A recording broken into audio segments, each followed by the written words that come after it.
Sounds good to me. Sounds good. Let's get to today's hot topics. Here we go.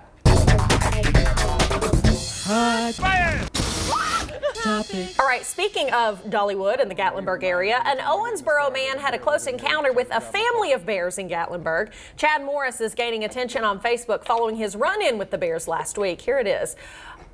Not one, but multiple, just there in his the whole car. family. Yeah, he said he went with friends. They were hoping to see a bear. He joked he'd been lifting weights and was ready to tussle with a bear. Well, that's when this happened. After arriving in Gatlinburg last Thursday, Morris says 2 bear cubs climbed in the front window of his empty car. Hey, roll this down. Another climbed in the back while Mama Bear looked on. Oh my goodness, he says the cubs got a hold of his cup of coffee. Finally, the family of 3 went away. You don't want bears in your car. Don't leave your windows down. And you may wonder if they poop in the woods, but if they poop in your car, you're not going to be able to get that out of there. No. Mm-mm. Oh, there's no recovering from that. Why were his windows down? Don't do it. Not in Gatlinburg. I think they say the rules. They're like, don't leave food and drink in your car. Don't leave the windows down. Don't leave the doors unlocked. These animals are smart. They are, and they're raccoons and all kinds of things, and they have little hands. Yes, and a little mask. They're burglars. You got to watch those guys too. You do. They're shifty. They're swindlers. A West Virginia boy's birthday turned out to be a surprise celebration. I love stories like this. This is little Cameron. He was turning 5, and on the day of his party, his mom says no one showed up. Aww. So she took to Facebook and posted these photos. She posted a picture of the empty park and said that, well, since no one showed up that was invited, anyone that sees this post, please stop by. Well, this guy, a sergeant with the Charleston Police Department, saw the post. He got permission to head down to the park with a few other officers, firefighters, and paramedics. Look, gifts in hand and everything. Then other people who saw the post also started showing up.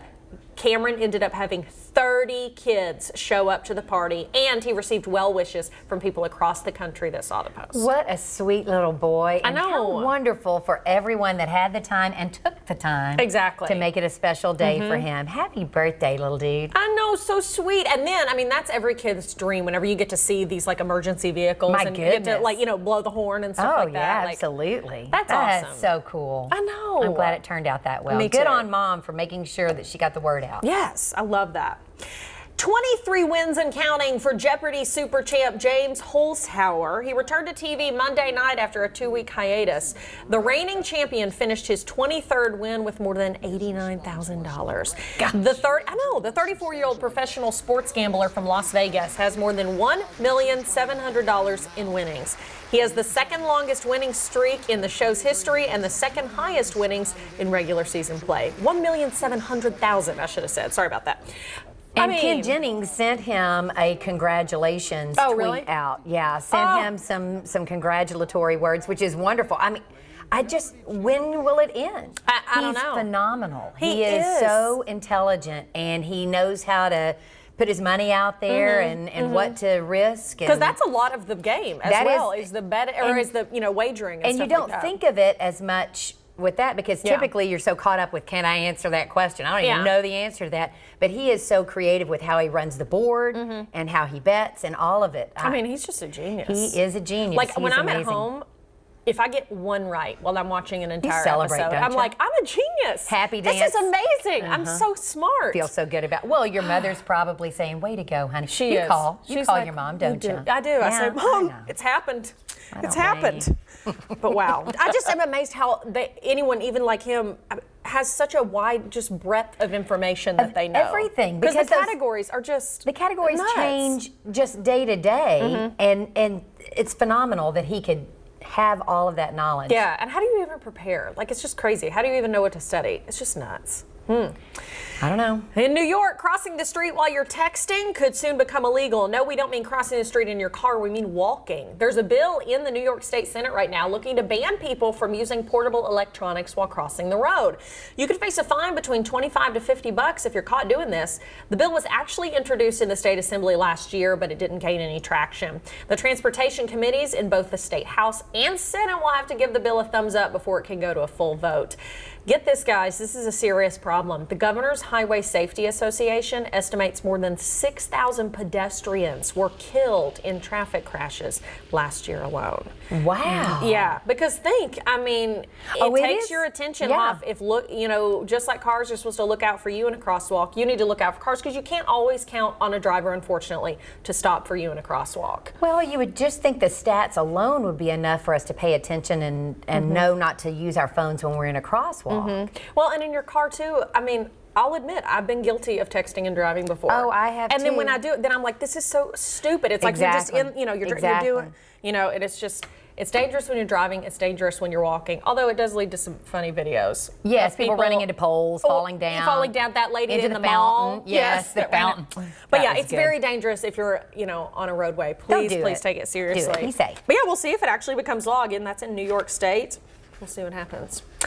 Okay, are you a Game of Thrones viewer? I'm not. Me neither. Oh my gosh. Me neither. Let me just tell you, I just finished Downton Abbey. Oh wow. I'm a little behind. You're hip with the times. I'm the same way though. I'm sorry. I don't judge you. I did. And I'm so caught up and I'm sad it's over now. I know. It may be 10 years late, but I'm still sad. One time Claire Crouch was filling in and she admitted, she was like, I'm watching The Sopranos right now. I was like, what? It's like, I'm hoping to watch that next. Yes, my sister-in-law, we were in Myrtle Beach this past weekend visiting my sister, and I started talking about Friends, because, hello, it ended, Friends. 15 years ago. Sure. Everybody knows it, every episode. And I said something about, oh, yeah, when Rachel has her baby, and she goes, she had a baby? I was like, what? She was like, I'm a holdout. She was like, I'm just now watching Friends on Netflix. I was like, what? Yeah. And then I felt bad. Spoiler alert. But yeah, I guess before you talk about any show, look out for that someone may not have watched it. She was like, because my sister-in-law's name is Chandler. So she had heard her whole life people being like, oh, Chandler Bing. And she was always like, no. So finally, this year. Now she knows. She and my brother were like, my brother's seen it all, but she was like, we're going to watch it. So they started watching it. Yeah, and I felt bad I ruined it for her. I was like, I'm sorry, I had no idea that you're 15 years late, Chandler. Get on it. She is just like Chandler Bing. She is just like him. So She's a behind the times. transponster. What's his job? I don't know. We don't know. We don't know. But anyway, okay, so here's the Game of Thrones story. Eagle-eyed viewers of the Game of Thrones finale Sunday night spotted something that had no place in the mythical land, a plastic water bottle. It's right behind the guy's shoe. It could be seen in a tense segment where characters discuss the fate of Westeros. Some viewers said they spied a second water bottle later in the episode. This, of course, comes, remember, just like last week in a recent episode, the Starbucks coffee cup that looked to be Starbucks. And in the episode that aired a week ago, editors failed to remove a hand on a character who had lost that hand back in season 3. And listen to this. People are so absorbed into the show. More than 1 million people have signed a petition urging showrunners to, quote, remake this last season of Game of Thrones with competent writers. People are dogging on it. Well, they're going to have to just find something to do. Like Downton Abbey. Yeah. Maybe watch that. Absolutely. Get caught up on Friends. Do something, I don't know. There are a lot of shows that you could really start obsessively watching. Exactly. And it's okay. just entertainment. It's okay. That's entertainment. But I'm wondering if you and I will probably watch Game of Thrones in like 5 years. Yeah, maybe. And then I'll want to talk about it as if it's on right now. Yeah, well, we'll be in it together. We will. And that'll be great. And don't tell me the end. Did you see the water bottle? Can you even believe it? Nuts.